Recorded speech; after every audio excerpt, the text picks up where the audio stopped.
ஒரு அளவுக்கு தான் எல்லாம். ஒரு லெவலை தாண்டி போனா நான் சும்மா இருக்க மாட்டேன். கொந்தளித்த நடிகை திவ்யா பாரதி. ஜிவி பிரகாஷ் சைந்தவியோடைய பிரிவுக்கு பிறகு எல்லாரும் நடிகை திவ்யா பாரதியனா ஜிவி பிரகாஷ் டேட்டிங் பண்ணிட்டு இருக்காருன்னு பல வதந்திகளை பரப்பிட்டு வந்துட்டு இருந்தாங்க.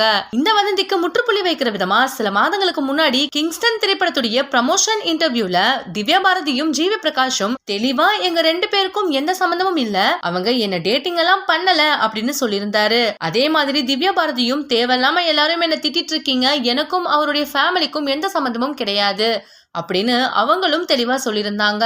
இதை தொடர்ந்து நடிகை திவ்யா பாரதி மேல இந்த வதந்திகளை இன்னுமே மக்கள் திணிச்சிட்டு வந்துட்டு இருக்காங்க. இத பார்த்து கொந்தளிச்ச திவ்யா பாரதி அவங்களுடைய இன்ஸ்டாகிராம் ஸ்டோரியில ஒரு ஸ்டேட்மெண்ட்டை வெளியிட்டு இருக்காங்க.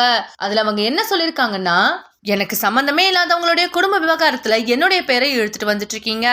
எனக்கும் ஜிவி பிரகாஷுடைய குடும்ப பிரச்சனைக்கும் எந்த ஒரு சம்பந்தமும் கிடையாது.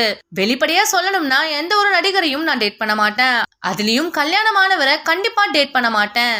ஆதாரம் இல்லாம வெளியாகிற எந்த ஒரு ரூமர்ஸ்க்குமே நான் கவனம் செலுத்தினது கிடையாது. ஆனா இது ஒரு எல்லையை தாண்டி போய்கிட்டு இருக்கு. எந்த ஒரு எவிடன்ஸும் இல்லாம என் பேருக்கு வர இந்த கலங்கத்தை என்னால ஏத்துக்க முடியாது. என் மேல தேவையில்லாத ரூமர்ஸ பரப்பாதீங்க.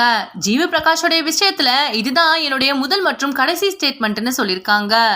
திவ்யா பாரதியுடைய இந்த ஸ்டேட்மெண்ட் பத்தி நீங்க என்ன நினைக்கிறீங்கன்னு கமெண்ட்ல சொல்லுங்க.